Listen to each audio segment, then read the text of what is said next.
किसका? जय गुरुदेव नाम किसका? जय गुरुदेव नाम किसका? नर नारियों, बच्चे और बच्चियों,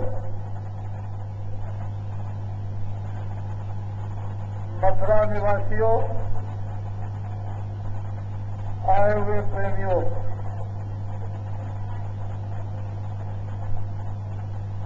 ये दिन बड़े सौभाग्य के हम सब लोगों के लिए मिल गए। ऐसे दिन और समय जीवन में कभी कभी मिलते हैं। ये मथुरा नगरी है। यहाँ बहुत से आश्रम, बहुत से देवस्थान और बहुत से महात्मा, साधु और विद्वान रहते हैं।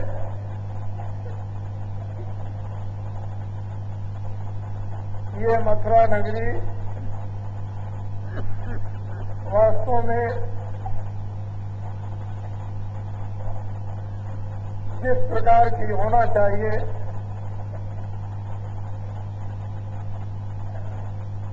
जब वो हो जाएगी तो उसकी शोभा होगी, नहीं होगी तो शोभा नहीं है। ऋषि मुनि महात्मा, साधु संत तपस्वी जहाँ कहीं भी रहते हैं, जहाँ वो भजन करते हैं, पृथ्वी पर पगों को रखते हैं, भजन की भूमि पवित्र होती है और वही भूमि तीर्थ बन जाती है। लाखों करोड़ों नर नारी श्रद्धा प्रणाम नमन करते हैं और ये सब चाहते हैं कि हमको आशीर्वाद मिले, दुआ मिले, हमको बरकत हो। हम अगर यही सब चीजें याद कर लें तो भारत में अपनी सनातन विद्या की कमी नहीं। सनातन विद्या वही है जो आध्यात्मिक ईश्वरी विद्या है। जब तक आप सनातन आध्यात्मिक ईश्वरी विद्या को अपने मनुष्य रूपी मर्व स्थल में रहने वाली जीवात्मा को नहीं जगाते हैं, तब तक हम अपने वास्तविक धर्म स्रोत से बहुत दूर हो चुके हैं, जुदा हो चुके हैं। न हिंदू कुछ पा सकते हैं, न मुसलमान कुछ पा सकते हैं, न ईसाई कुछ पा सकते हैं। मानो इंसानी जामा, ये चोला, मनो शरीर सबका एक ही था। लेकिन जो फकीर महात्माओं ने शिक्षा और तालीम दी थी, वो अनुभवी पुरुषों, उन आमिलों की बात थी। आज हम लोगों ने आमिलों को, अनुभवी पुरुषों को खोजना, उनकी तलाश करना, आना जाना बंद कर दिया। इस कारण हमारे सभी मानव धर्म स्रोत बुद्धि के बंद हो गए। आध्यात्मिक स्रोत तो खुलने का प्रश्न ही नहीं है। आज आपने अपनी आंखों से मथुरी, मथुरा नगरी की दीवारों और गलियों का आंखों से दर्शन किया। नर नारी भी छतों पर दिखाई दे रहे थे, गलियों में भी लोग बहुत खड़े थे। आज का युग आलसी है। घर में क्या हो रहा, गली में क्या हो रहा, दरवाजे पर क्या हो रहा, कितना आलसी और स्वस्थ है, ये मानव हो चुका है। कैसे उसको अपनी वो बड़ा विद्या ईश्वरी धन आत्माओं का कैसे पा सकेगा, उसे कैसे मुक्ति और मोक्ष मिलेगी, किस तरह से वो स्वर्ग वैकुंठ में अपनी आत्मा को पहुंचा सकेगा। कि इतना खुश हो गया कि कुछ भी बज रहा हो, कुछ भी हो रहा हो, उसे कोई फिक्र नहीं। इससे ये मालूम होता है कि हम माया के इन अंधकार पर्दों में इतने सो चुके हैं कि हमको होश ही नहीं है। ये जो कुछ दिखाई देता है ये सब माया की छाया है, माया भी नहीं है। माया तो चेतन थी, ये उसकी छाया जड़ है। इस माया की जड़ छाया में आप क्या पा सकोगे? ये किराए का मनुष्य रूपी पंचभौतिक मकान जो थोड़े दिन के लिए दिया गया, ये भी उसी माया का उसकी छाया है।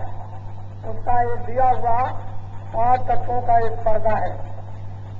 आज आपने देखा कि इसी स्थल पर अकस्मात अपने समय को पूरा होते होते एक प्रेमी का यहीं पर शरीर छूट गया। कितना बड़ा सौभाग्य है कि जिस भावना से आया था उस भावना में आज वो संसार से इस किराए के मकान से अलग, उसके जितने भी संबंध या जितने भी धन आदि के साधन सब के सब पड़े रह गए। अकेला जाना अब इस बात का एक प्रश्न है कि इसी दुनिया में यदि अपना साथी आप खोज लेते, तलाश कर लेते, इधर के साथी बाल बच्चे माता पिता दोस्त मित्र मकान धन दौलत, ये तो जब तक ये किराए का पर्दा रहता तब तक ये आपके साथी थे। इनको आपसे काम लेना और आपको इनसे काम लेना था। लेकिन जब ये माया की छाया का पर्दा जब खाली करना है तो इनमें से आपका कोई भी बात जीवात्मा के लिए नहीं देगा। उसके लिए उस महाआत्मा की, उस पवित्र ज्ञानी शक्तिमान आत्मा की जरूरत है। जब ये पर्दा खाली होने लगे तो जीवात्मा का पहले से ही इंतजाम हो, उसकी रक्षा हो, उसकी पकड़ हो और उधर का भी साथी हो जाए, इधर का भी हो जाए, तो ये जीवन जो माया ने अपनी छाया का दिया है वो सफल हो जाएगा। छाया तो छोड़नी है, लेकिन हम माया की छाया को अपना समझते हैं। इसको कहते हैं मोह। सकल व्याधन कर मूला, संपूर्ण व्याधियों का मूल माया की छाया से मोह करना कि मेरी है। अब कहाँ चली गई? कितना विलाप रुदन होता है। यह है पूर्ण अज्ञान। इसमें नाम निशान को भी ज्ञान नहीं। जब नहीं थे तब कुछ नहीं था। ये आपने बुद्धि का ज्ञान होना चाहिए कि जिसने ये पर्दा दिया उसी ने इस पर्दे को ले लिया। हमारा कर्तव्य, हमारा काम, हमारी ड्यूटी ये थी कि हम इसकी सेवा कर रहे थे। ये हमारी सेवा कर रहा था।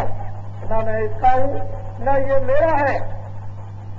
जो कोई भी इस पर्दे के साथ आदान प्रदान का जो कर्जा है उस मसाले का वो दे दो और ले लो।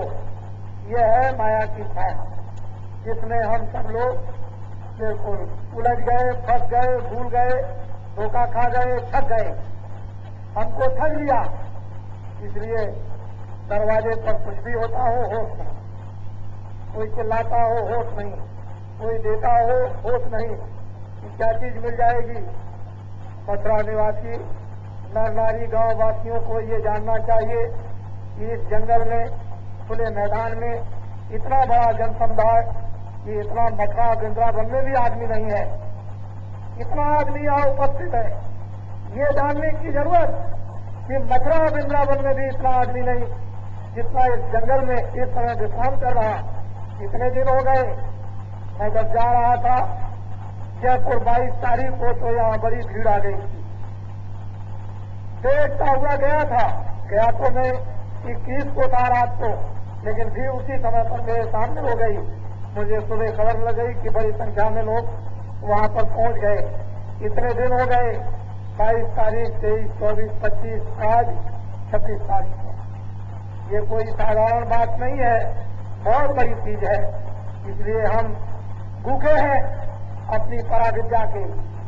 हम आत्म भोजन के लिए भूखे और प्यासे हैं। उसी की हमें तड़प होनी चाहिए, हमें प्यास लगनी चाहिए कि मेरा भोजन मुझे मिले। ये मनुष्य रूपी किराए का मकान, यदि आपने इस मकान में रहकर जिसने ये मकान दिया है उसका भी काम कर दो। किस लिए दिया वो भी काम अपना कर लो। जो उसने हमको काम दिए, ड्यूटियां दी हैं, उनको भी कर दीजिए।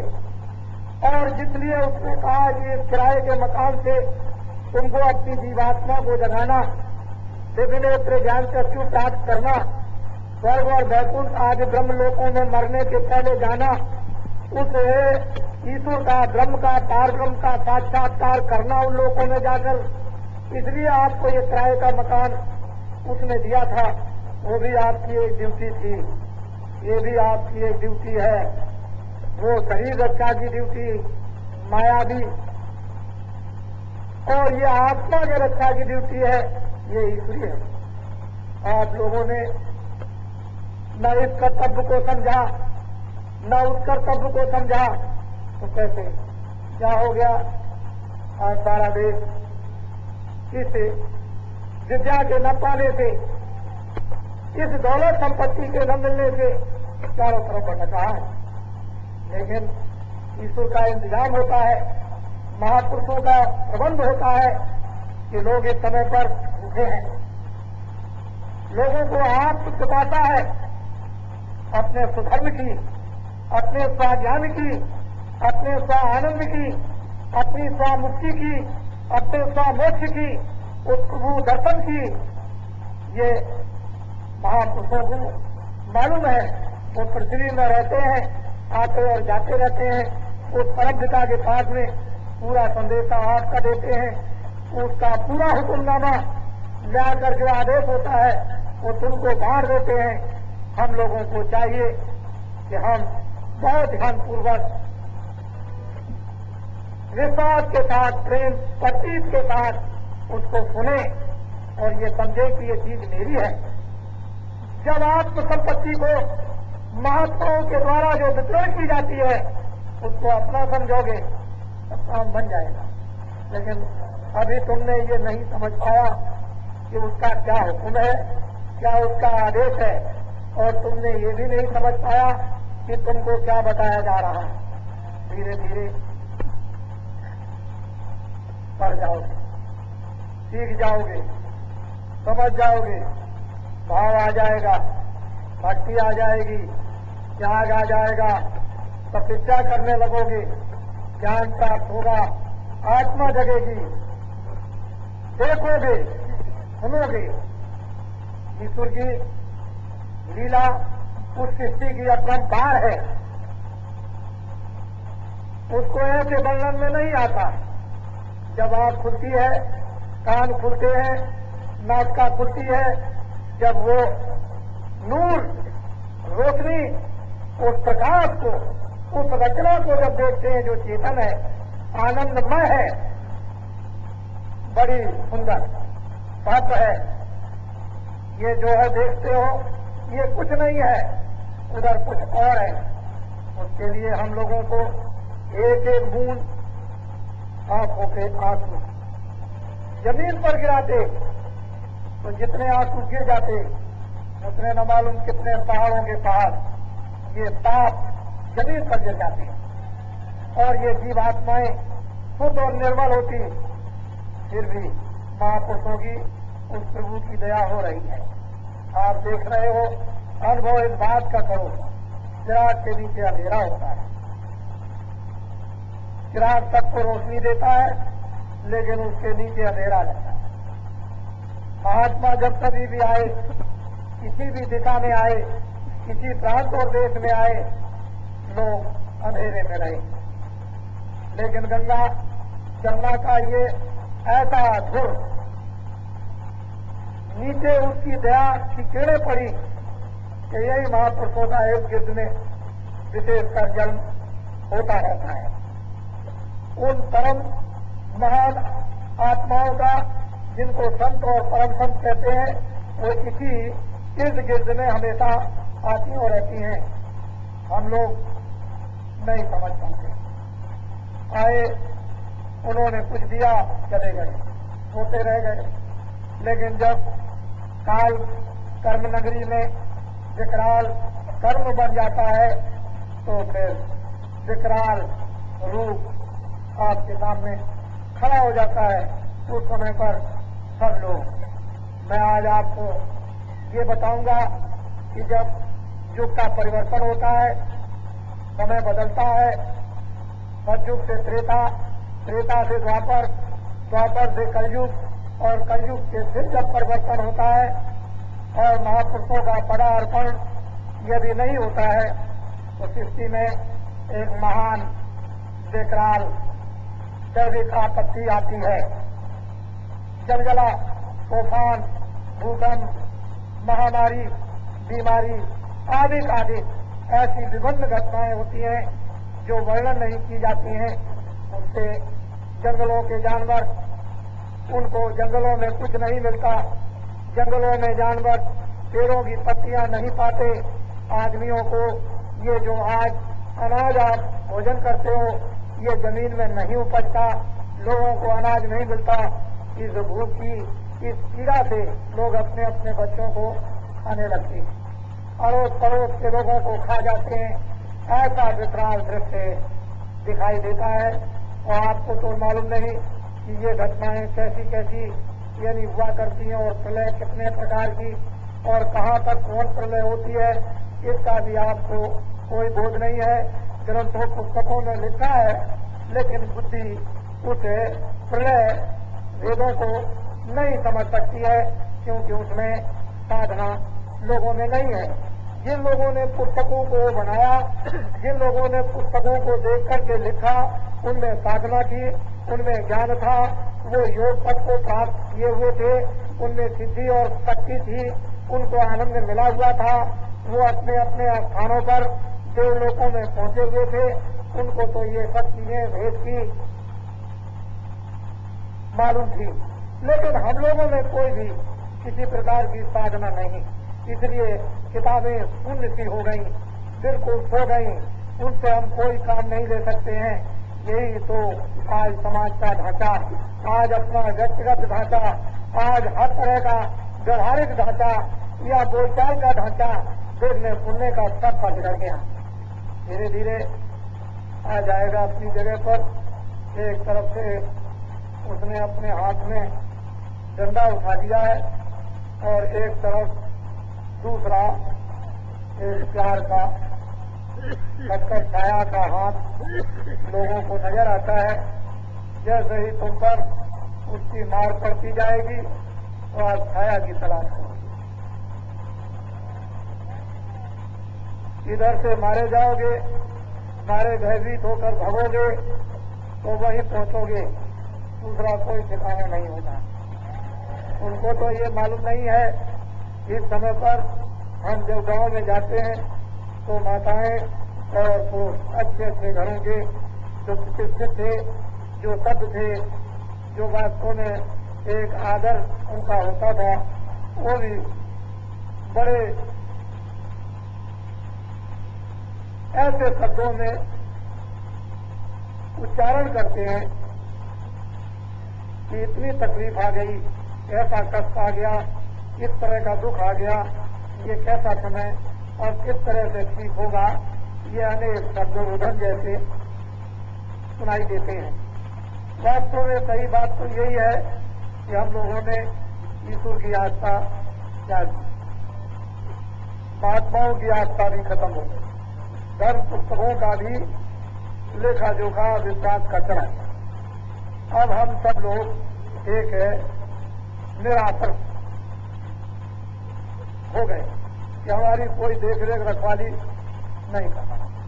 इस वजह से अगर रखवाली होती तब तो ठीक था, और हमारी कोई रखवाली नहीं हो रही है। ये सब दिल से एक ही रूप का दिखाई देता है।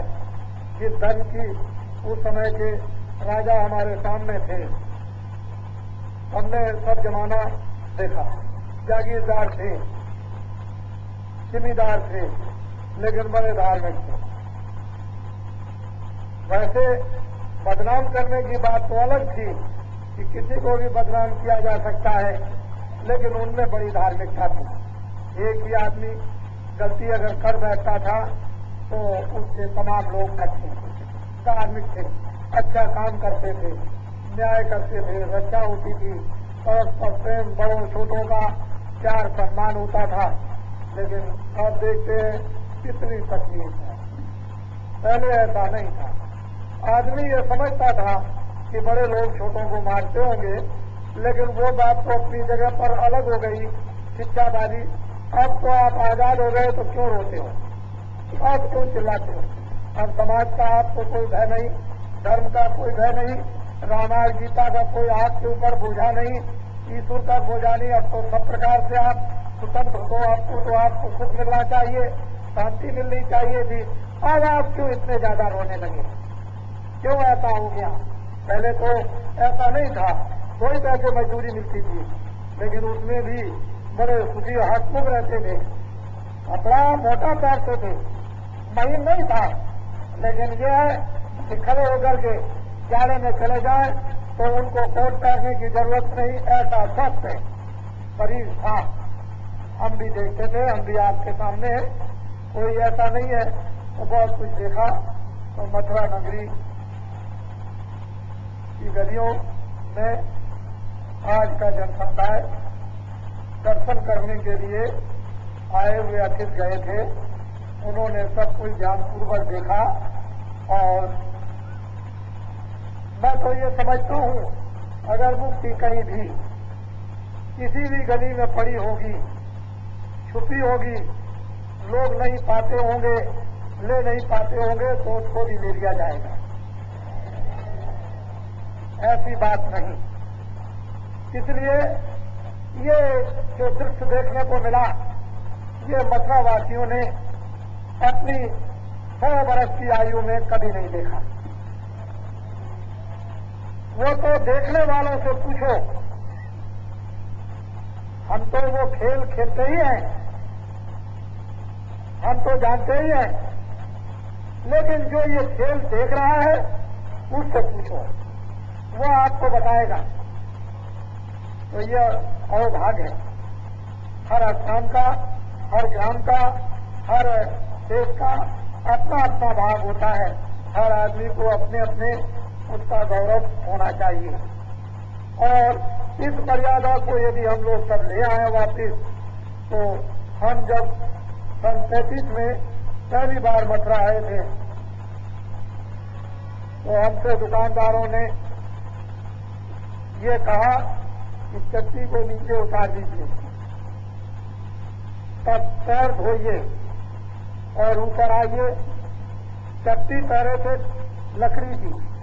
सन 35 में चट्टी उतारी, पैर धोया, तब दुकान में जाने दिया। ये वो मथुरा थी। और किसी तरह भी, कहीं भी किसी तरह देखिए आप, न वहां कोई अंडे की दुकान और न वहां कोई मांस इत्यादि की दुकानें। और आज क्या देखने को मिलता है, वो तो आपको खुद ही समझना चाहिए। कितना बड़ा हम लोगों ने अपना नुकसान मानवता का कर डाला, और मानव शक्ति इतनी बड़ी भीड़ कर दी है कि जिसका हिसाब वर्णन नहीं किया जा सकता। इतना बड़ा नुकसान हो गया। पहले भी लोग मथुरा में रहते थे, ऐसा नहीं था कि पहले सोते नहीं थे, या ऐसा नहीं कि दिन में काम नहीं करते थे, लेकिन वो वक्त कुछ और था और अब वक्त कुछ और हो गया। अब यह है कि उसकी प्रतीक्षा, और लोग ये सोचते हैं कि फिर कभी लौट के आए, तो वक्त तो बदलता ही है। आज कुछ है, आगे कुछ होगा, इसमें कोई संदेह नहीं। तो ये अध्यात्मवाद है। ये सारे देश के अंदर एक हमारी आवाज नहीं गूंज रही, जब उस कुदरत की वहां से बौछार लहर जब चलती है तो हमारा काम अब कुछ नहीं है। हमने तो अपनी मेहनत बहुत कुछ कर दी, अब तो केवल हमको घूमना है बस। काम तो सब एक तरह का हो गया, खाली घूम करके एक बम मार देना, बस इतना ही काम करना है। मेहनत तो हमने बहुत 30 साल तक कर ली, अब हमको कुछ नहीं। अब आप ये देखेंगे कि जिधर भी जाएंगे लोग पगला जाएंगे। ये 2, 4, 5 दिन और खत्म हो जाने दीजिए, ये कोई ज्यादा दिन नहीं, 2, 4, 5 दिन, और जिधर भी निकलेंगे उधर देखिएगा कि तमाम नर नारी पगलाएंगे। वो देखने को आपको मिलेगा। आप सब लोग अपनी जगह पर रहो, अपने काम में आ जाओ, अपने निशाने पर आ जाओ, अपनी वीरता को धारण करो, अपने ज्ञान का कवच लगा लो, जिसमें एक उस वास्तविकता की तलवार हो, वो शक्ति है, उसकी अब जरूरत और आवश्यकता है। मेरे सामने तो आप सब कुछ ले सकते हो, मुझसे जो भी चाहो ले लो, मैं तो देने के लिए तैयारी हूं, लेकिन तुम मेरी ली हुई चीज रख सको, ये बात आपको ये तो दूंगा। मैं तो देने के लिए बड़ा उतावला हूं कि आप ले लो, लेकिन आपको भी चाहिए कि मैं जल्दी अपना बर्तन तैयार करूं जिसमें मैं ये ऐसा खजाना रख सकूं, और उस रखे हुए खजाने को दूसरों को भी दे सकूं। ये तो काम थोड़ा आपको भी माया की छाया मानव शरीर से करना होगा। कहने को तो हम बहुत उतावले, ऐसे लोगों को मिल जाए, हमारा जीवन बिल्कुल साधारण स्तर से मिलते हैं। कोई नहीं कह सकता कि मुझसे नहीं मिलते। जितने लोग यहाँ पर आए, ये कोई नहीं कहेगा कि मेरे सिर पर हाथ नहीं रखा। ये कम बात नहीं है। इस बात को छोड़िए, जब 4 प्रांतों की उस काफिले यात्रा में कोई भी नर नारी सड़क पर इतना बड़ा जनसमुदाय जगह जगह 20-20 हजार नारियां, और वो भी छूटी नहीं, कितने करोड़ आदमी रास्तों में खड़े रहे, छूट नहीं पाए। तो आपको ये जानना चाहिए, समझना चाहिए, हम तो देने के लिए ही चाहते हैं, जब ही तैयार हो जाए उनको दे दिया जाए। आप सब दूर दूर से आए हो, परमात्मा का, प्रभु का आपको भेद,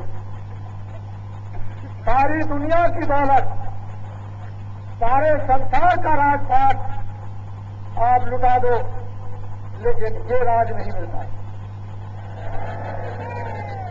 जो मेहनत करके आपको दिया गया, आपकी कुछ मेहनत नहीं की, तो दिया गया आपको, इसलिए अमोलक चीज है, वो आपको मिली। अब आपका फर्ज, कर्तव्य है आपका, आपका धर्म है कि उसको आप हिफाजत से रखो, संभाल के रखो, गिरने न पाए। चीज आपको दे दी गई, इसके लिए बड़ी बड़ी तपस्या लोगों ने की और महात्माओं से ले नहीं सके। महात्मा चले गए, लोग ले नहीं सके, और जब देने का वक्त आया तो लेने वाले नहीं, जब लेने का वक्त था तो लेने वाले नहीं। बड़ा उल्टा समय था। धीरे धीरे आप सब अब की भंडारे के पुनीत अवसर पर 12 आने नए चेहरे, नए स्वरूप, बड़े भाव में, बड़ी श्रद्धा दिखाई दे रहे, एकदम ऐसा मालूम होता है कि उधर से भगवान क्या करने जा रहे हैं, ये ऐसा अनुभव हो रहा है। और आपको भी सबको देखना चाहिए ये नए चेहरे जो दिखाई दे रहे हैं स्वरूप कितने भाव में, कितनी श्रद्धा में है। ब्राह्मण भी हैं, क्षत्रिय भी आए हैं और लोग भी आए, छोटे सभी लोग यहाँ पहले से उपस्थित थे। ऐसा नहीं था कि छोटे नहीं, और सब लोग यहाँ इस मंडप में आ गए। अब सबकी आंतरिक मैं आपकी भावनाओं को व्यक्त किए देता हूं। अब सब लोग अपनी अपनी भावनाओं से कहते हैं कि हमारी तरफ आ जाए। आपने न कहा हो, लेकिन ये आपका कहता है यहां आ गई थी कि अब की बार हमारी तरफ, अब की बार हमारी तरफ, अब की बार हम सब सेवा करेंगे। इस तरह के आपके भाव, आपकी आंखें उनसे प्रतीत हो रहे हैं, अनुभव हो रहा है। आप जिस चीज को लेके जा रहे हो अपनी उत्कांक्षा को बराबर बढ़ाते रहो, उससे कितना स्रोत खुल जाएगा। जब स्रोत खुलते हैं तो फिर क्या होता है कि चल पड़ेगा नाला, बड़ा दरिया बन जाएगा, चारों तरफ से लोग स्नान करेंगे, ये हो जाएगा। इसलिए आप सब बहुत ही इन शब्दों को संभलकर परिवर्तन होगा, इसको कोई नहीं रोक सकता। हमने किसी की भी देश में जब भविष्यवाणी करते थे तो हमने बुराई की नहीं की, ये जरूर कहा कि देखो तुम गिर जाओ। अब गिरने वाले को समझाया जाए तो वो ये समझे कि बताने वाला दुश्मन है, वो तो अलग बात। जब हमने भविष्यवाणी बंद कर दी, किसी को भी ये राज पता नहीं चलता है। अब वो मैंने बंद कर दिया। कलयुग के जाने सतयुग के आने का बिगुल बजा दिया। ये ठीक है कि कलयुग अभी नहीं गया, सतयुग अभी नहीं आया, लेकिन बिगुल तो पूरा हो जाने दीजिए। जब कर्नाटक में पहुंच गए, आंध्रा में पहुंच गए, सड़कों पर हमारे एक भाषण के लड़के हैं, उनको डॉक्टर कहते हैं, अहमदाबाद के हैं, वो भी थे साथ। उन्होंने कहा कि स्वामी जी को एक आदमी अगर सड़क पर मिल जाए 100 रुपये खर्च करने पर, तो मैं ये समझूंगा कि हमारी मेहनत सफल हो गई। लेकिन जब सड़कों पर देखा हिंदू मुसलमान ईसाइयों को पैरों पर गिरते हुए, वो कौन सी भाषा थी वो देखिए। इसलिए आप सब लोगों को अच्छी तरह से ये समझ लेना है कि परिवर्तन होना ये भगवान से मंजूर है। वैसे तो निरंजन भगवान ने ये आदेश उन्होंने भी दे दिया है कि इसको किसी तरह से ठीक कर दो। ये मेरा काम नहीं है, वो भेजे, अपने लोगों से ठीक कराएं, उनकी दुनिया है। हमसे जो कुछ भी इस देश के नाते शरीर आपने दिया है, तो जो कुछ भी होगा वो हम आपकी सेवा करेंगे। ऊपर से जो हुक्म है वो तो लाफानी है, कभी मिटता नहीं है, तो इसलिए परिवर्तन होगा। लोग धर्मधारा में बहेंगे, इसको कोई रोकेगा नहीं। ये हमारे मथुरा नगरी के नर नारियों का भी सौभाग्य है कि ऐसे धर्म स्थल पर, ऐसी धर्म मधुबन भूमि पर इतना बड़ा कार्यक्रम जो होता हो। आज जो दर्शन मेला मजबूरी का था, हमारे अधिकारियों ने भी बड़ा सहयोग दिया।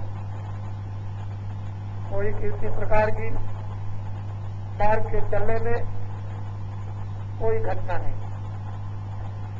जितने भी लोग गए बड़ा संभल के चलते थे, कोई सवारी रास्ते में आ गई तो कोई छेड़ना छाड़ना नहीं। इतना बड़ा देश जलूस जिस शहर में निकले उस शहर में एक भी चीज का नहीं दिखाई देती, लेकिन कुछ नहीं, सब लोग उस मस्ती में, उस प्रेम मगन आनंद में, और वो सब लोग एक सूत्र में चले जा रहे थे। लोगों को ये दिशा अंकित कर रहे थे कि सब लोगों को इसी प्रकार से रहना और इसी प्रकार से चलना चाहिए। ये एक नमूना है देश के अंदर। यदि हम ही लोग उसको इधर उधर करेंगे तो ये सब बोझा हम लोगों के ऊपर ही पड़ेगा। तो बस ये आप सब देखते हो, ये उन अखबारों और रेडियो की बातें नहीं, और न ये अखबार और रेडियो कुचला सकते। ये जो सामने दिखाई देता है, जहां बाहर जाता हूं वहां क्या आप समझते होगे कि नहीं है बड़ी बड़ी भीड़, वो देखने को उसकी जरूरत नहीं है। आप लोग सब के सब समझ जाओ और संभल के चलो। 6 महीने के बीतने पर आपकी समझ में खुद ही देश का ढांचा आ जाएगा, समझने लगोगे। अब वो वक्त वो चीज आ रही आपके सामने। इसलिए मैं अपने गुरु महाराज की पुण्यतिथि के शुभ अवसर पर मैं धार्मिक संदेश हमेशा देता हूं, और बाहर जहां कहीं भी जाता हूं उनको शुद्ध, पवित्र, विशुद्ध आध्यात्मिक संदेश ही दिया करता हूं, और कुछ नहीं। किसी की कोई आलोचना नहीं, किसी की कोई बुराई नहीं, किसी के लिए कोई नुकसान नहीं सोचता हूं। अपने आप गिर जाओ तो तुम्हें मेरा दोष क्या है, मैं तो उठा ही रहा हूं, लेकिन खुद गिरो, जानबूझ के गिरो गड्ढे में, तो फिर मैं क्या करूंगा, तो तुम गिर जाओगे, फिर अपने आप रोगे, चिल्लाओगे।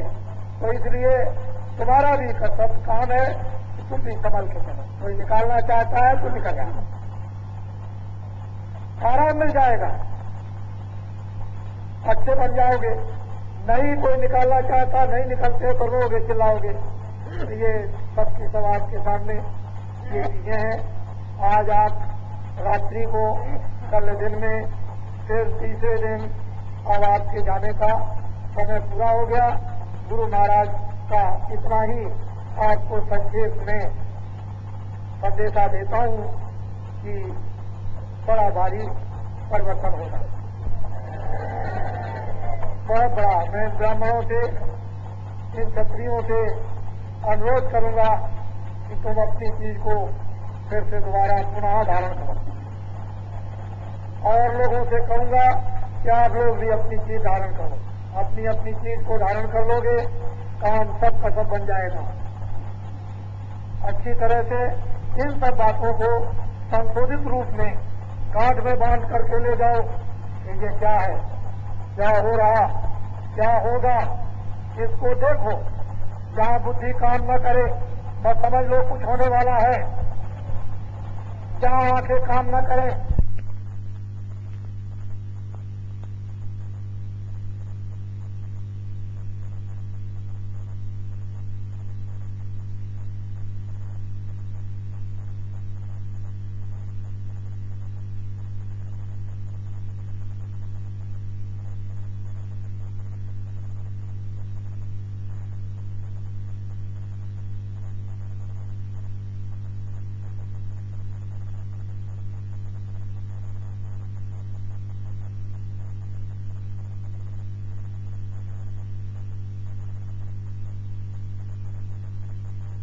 और बराबर आपको आगाह कर चलाया।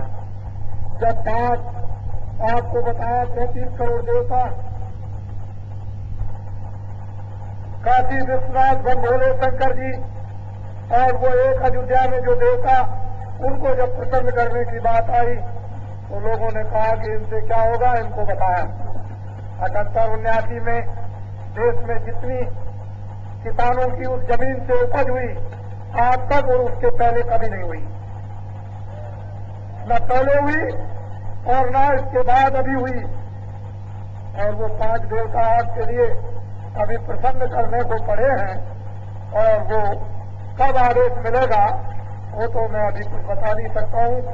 और वो अभी कहा था कि शंकर जी अभी जंगल में चले गए, उन्होंने अपना समय और बढ़ा दिया है। कहा है कि मैं उधर काशी की तरफ नहीं जाऊंगा, अभी और जंगलों में रहूंगा। तो मुझे ऐसा मालूम होता है कि वो किसी विशेष कार्य में जुट गए,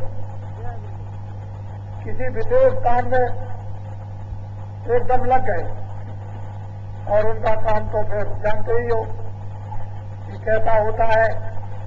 तो इतिहास में भी है, सब लोग उनकी गाथा भी करते हैं।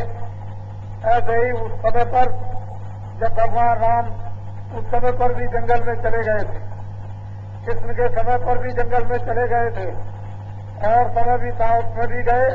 और ये तो मैंने ढंडोरा पीट कर आपको बता दिया।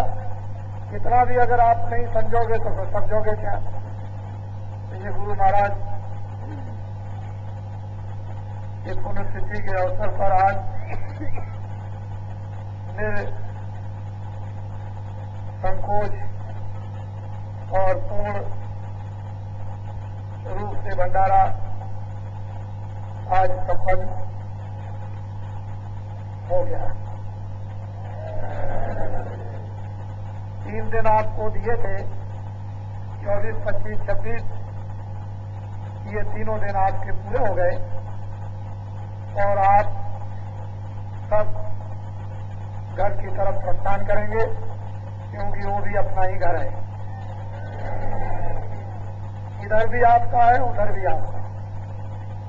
उधर से आए हो इधर, और इधर से जाओगे वो वहां। वो दोनों तरफ आपका, वो दोनों तरफ हमारा। उधर भी तो हमारा है, और इधर भी। उधर आएंगे तो वहां तुम चलोगे तभी तो काम होगा। जो कल बात कही थी कि ब्लॉक में 5 दिन 6 दिन के अंदर पूर्ण अन्वेषण हर ब्लॉक जिले के जनवरी के आखिर समय तक आप लोग कर डालो। कोई भी ब्लॉक बाकी न रहे। बस आप हुकूमत मान लो, आदेश को मान लो, और कुछ नहीं आपको करना। जो कह दिया जाए उस काम को बजा दो, अन्वेषण कर दो। आप ब्लॉक में कर दो, हम सब निकाल लेंगे। हम किस किस को निकालेंगे वो सब निकाल के ले आएंगे। तुम समझते हो कि बकरी का और गाय का और भैंस का जब दूध एक में मिला दिया जाता है और जब जमा दिया जाता है तो ऐसे नहीं घी निकलेगा। जब रही चलती है मठानी तो उसमें से निकालने वाला धीरे से घी निकाल लेता है और छाछ को छोड़ देता है। छाछ को क्या लेता है, लो बांट दो, और मक्खन को अलग निकाल के रख देगा। तुम घबराओ नहीं, मक्खन निकाल दिया जाएगा। तुम बस जो हुक्म आदेश है उसको बजा दो, और दूसरा ही काम तुमको करना है, कुछ नहीं करना है। यही तुम्हारी तपस्या है। साधन भजन तो तुम खेल करते करते रहो, वो तो तुम्हारे खेल में बच जाएगा। साधन भजन की तो बात ये, वो तो अपनी जगह पर बन जाएगा। खेली भी तो साधन भजन ही है। वो जो हुक्म है और आदेश है वो भी तो असली साधन भजन है। उसको करो, कुछ नहीं देखना है। यही देखना, जो कल रहेंगे उनको कल सत्संग मिल जाएगा, जो परसों रहेंगे उनको परसों मिलेगा। बहुत से लोग ये सोच करके आए हैं पीछे से कि चलो 2, 3, 4 दिन रहेंगे तो मैं मना नहीं करता, आप रह सकते हो। और बहुत पहले आए कि छुट्टी समाप्त होने पर चले आएंगे तो उनको भी रोक नहीं सकता। इनकी छुट्टी समाप्त हुई है, अपनी अपनी सवारियां रेल से हो जिससे भी हो उससे पूरी हो गई, इजाजत है, आदेश है। अब की बार आपकी कुछ समझ में आया? अब की बार आपकी कुछ समझ में आया? ये अनुभव हुआ है कि परिवर्तन होगा। जय